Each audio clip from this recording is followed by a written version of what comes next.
हूं शमशीर आलम और आप देख रहे हैं पोल खोल पोस्ट। इस वक्त हम खड़े हैं मध्य प्रदेश के सिंगरौली ज़िले में और जिस क्षेत्र में हम इस वक्त मौजूद हैं ये क्षेत्र कहलाता है आपका मोरवा बस्ती कहलाता है। रेलवे स्टेशन की ओर ये रास्ता जो है अग्रसर है। इस रास्ते से लोग जो है यहाँ के सिंगरौली की जो पब्लिक जो जनता है वो स्टेशन की ओर बढ़ती है और ये रास्ता गोरबी की ओर भी जाता है। और हम आपको ज़्यादा नहीं बस इतना बताना चाहेंगे कि इस रोड की जो हालात हैं और उस हालात को हम जो बयां करना चाहते हैं उसके लिए हम आपको सबसे पहले हम आपको एक वीडियो दिखाएंगे और कुछ नज़ारा दिखाएंगे इस रोडों का। उसके बाद हम आपको इसके बारे में थोड़ा सा डीप जानकारी देंगे। तो आइए हम आपको लेकर के चलते हैं रोडों की तरफ और हम कैमरामैन से अनुरोध करेंगे कि वो रोड में थोड़ा सा अच्छे से दिखाएं जिससे कि शायद प्रशासन की आँख खुल सके।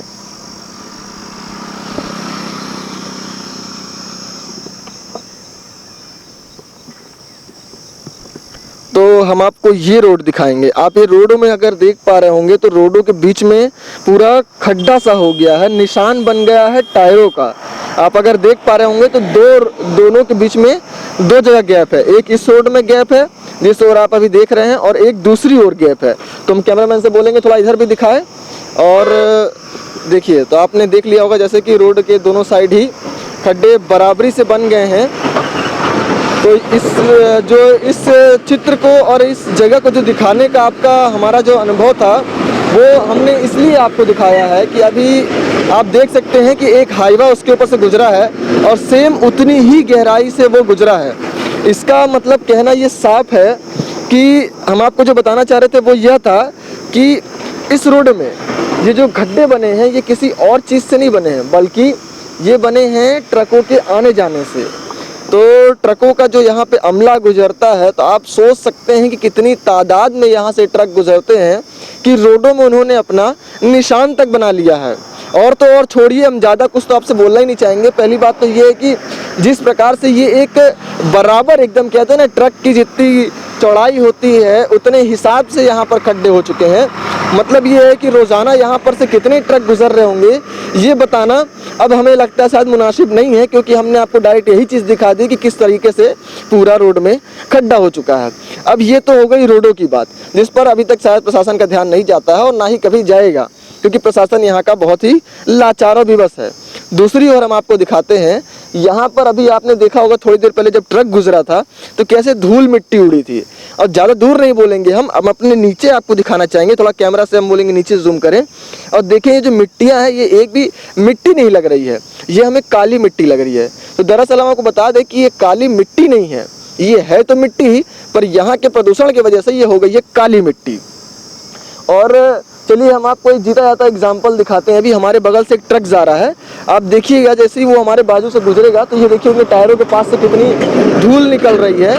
और देखिए ये जो धूल उड़ी है अभी, रोज़ाना अगर यहाँ से हज़ारों ट्रक भी गुजरते हैं तो धूल की जो मात्रा होगी वो क्या होगी आप खुद ही समझ सकते हैं। तो ये तो एक हो गई हमारी रोड की बात, दूसरी हो गई हमारे प्रदूषण की बात। तो जैसा कि आप सभी जानते हैं आज हमारा पूरा देश जो है वो कोरोना वायरस के संक्रमण से जूझ रहा है। इसके बीच हमें मास्क लगाना ज़रूरी है, सैनिटाइज़र का उपयोग करना ज़रूरी है, सोशल डिस्टेंसिंग का पालन करना ज़रूरी है। पर सवाल तो ये उठता है कि हम मास्क लगा रहे हैं, सब कुछ कर रहे हैं कोरोना वायरस के लिए, अब हम इस जो जहर से भी जहरीला है जो धुआं जो धूल है ये जो प्रदूषण फैल रहा है इससे हम कैसे बचें। तो इसके लिए अभी तक प्रशासन की ओर से कोई भी पहल नहीं की गई है जिससे कि यह साबित हो सके या यह प्रमाणित हो सके कि यहाँ पर प्रदूषण को कम किया जा रहा है। एक और हमारा जो एनसीएल प्रशासन है जिसकी देखरेख में ये सब कुछ होता है, क्योंकि खदान से कोयला निकलता है और ट्रकों के माध्यम से अलग अलग स्थानों पर पहुँचता है। तो उस बीच हम आपको ये बता दें पहली बात कि एनसीएल जो कि एक बहुत बड़ी कंपनियों में आता है, नॉर्दर्न कोलफील्ड्स लिमिटेड है ये, तो नॉर्थन कंपनियों में रजिस्टर्ड है। तो ऐसी कंपनी होने के बावजूद इतनी बड़ी लापरवाही को नज़रअंदाज नहीं किया जा सकता है। इसका कारण एकदम स्पष्ट है कि एक ओर आप दावा करते हैं कि हम स्वच्छ पर्यावरण रखेंगे, अगर हम एक पेड़ काटेंगे तो बदले में हम 10 पेड़ लगाएंगे। तो हम आपको बता दें इस विषय में कि ये एक बहुत ही गंभीर विषय है, क्योंकि आप एक पेड़ काट रहे हैं तो आप 4 पेड़ लगा रहे हैं, परंतु बदले में आप जितने भी 1000 पेड़ हैं उन्हें दूषित कर रहे हैं।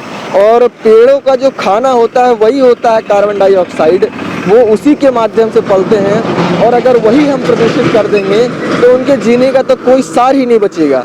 तो ये जो एक ढोंग था कि हम पर्यावरण को प्रदूषित हित बनाएंगे, उसे एकदम स्वच्छ रखेंगे, तो आप पर्यावरण का भी नज़ारा अपने आँखों से देख सकते हैं कि पर्यावरण के क्या हाल चाल हैं इस वक्त। आप ये देख लीजिए, बड़े ही पैमाने से हमें ज़्यादा बताने की आवश्यकता ही नहीं पड़ पा रही है, क्योंकि पर्यावरण जो है वो तो आप देख ही सकते हैं कि किस हालात में गुजर रहा है, पूरा काला हो चुका है।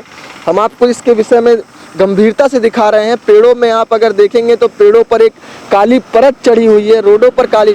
और देखिए ये एक और ट्रक आ रहा है, इस ट्रक के टायरों पर थोड़ा सा एक बार और जूम करिएगा कि किस तरीके से धूल उड़ता है। गाड़ियां धड़ाधड़ निकल रही हैं, रोड सही नहीं है, प्रदूषण सही नहीं है। अब हम आपको इससे ज़्यादा क्या वाकिफ कराएंगे। धन्यवाद। कैमरामैन रंजन के साथ शमशीर आलम, पोल खोल न्यूज़।